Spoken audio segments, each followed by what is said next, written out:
Olha, tem uma técnica na ortodontia infantil que é um clássico, sabe? O nivelamento 4x2. Mas, mesmo sendo clássica, ela ainda causa um monte de debate. Por que será, né?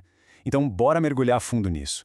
A gente vai usar como base uma aula incrível da doutora Gabriela Jansson para a gente desvendar de vez essa mecânica e, claro, quebrar alguns mitos que ainda existem por aí. E quando a gente fala nisso, a primeira imagem que vem na cabeça é essa aqui, né? Brackets colados em dentes que ainda estão se formando. Às vezes, até em dente de leite. E ali, a pergunta vem na hora. Ué, mas pode isso? É seguro mesmo? Pois é daí que nasce toda a insegurança sobre essa técnica. E é exatamente por aí que a gente vai começar a nossa conversa. Ok, então para a gente entender o 4x2, a primeira coisa que a gente precisa ter em mente é timing. Sabe, o momento certo de agir.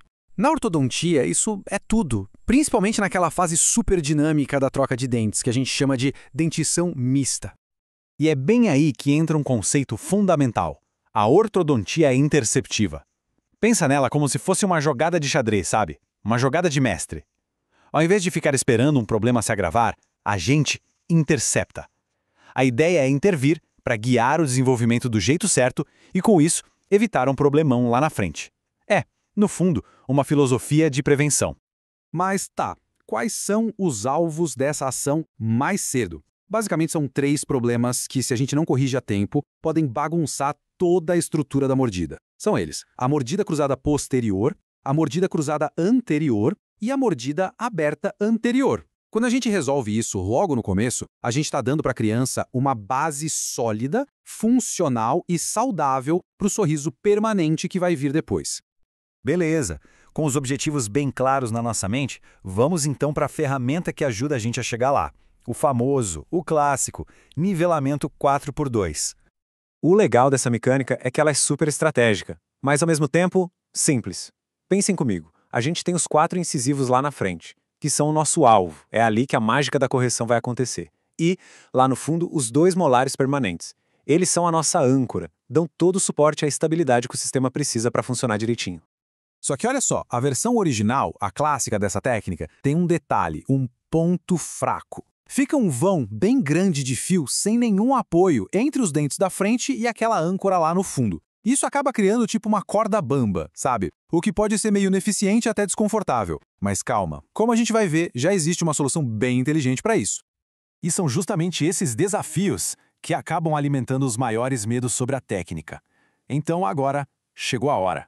Vamos encarar de frente os 2 mitos que mais causam insegurança por aí. Vamos lá, para o primeiro grande fantasma. Aquele mito de que se a gente movimentar um dente que ainda está com a raiz se formando, isso vai causar a temida reabsorção radicular. Olha, a preocupação faz sentido, é legítima, mas a biologia tem uma resposta que é, no mínimo, surpreendente. É aqui que o fato científico simplesmente derruba um mito. A verdade é o seguinte: aqueles tecidos bem jovens, lá na pontinha da raiz que está se formando, eles funcionam como se fosse uma esponja biológica. Eles amortecem e distribuem as forças que a gente aplica, ou seja, a própria natureza do dente em desenvolvimento, na verdade, torna o movimento mais seguro, exatamente o contrário do que se pensa.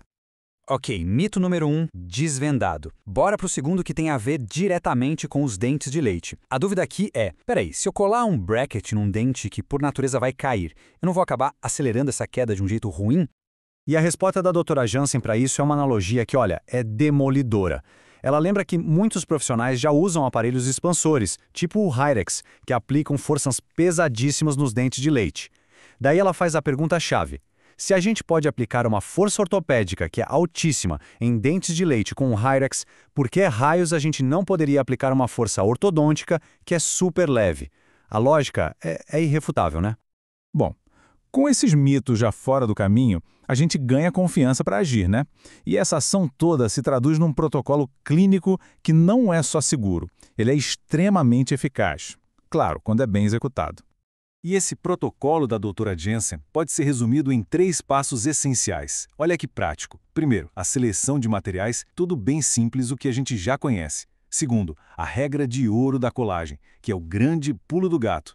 E terceiro, aquela modificação inteligente que resolve o problema do fio longo. A gente inclui os dentes de leite para encurtar o fio, ter mais apoio e mais controle. Simples e ao mesmo tempo genial. E vamos dar um zoom aqui nessa regra de ouro, porque ela é a chave para a segurança do tratamento a longo prazo. A colagem nos incisivos laterais tem que ser passiva. O que isso quer dizer? Sem forçar a angulação deles. O motivo está no que a gente não vê. Bem ali, em cima da raiz desse dente, o canino permanente está se formando. Qualquer movimento errado pode acabar jogando a raiz do lateral contra esse canino em formação. Então, proteger essa área é a prioridade número 1, máxima.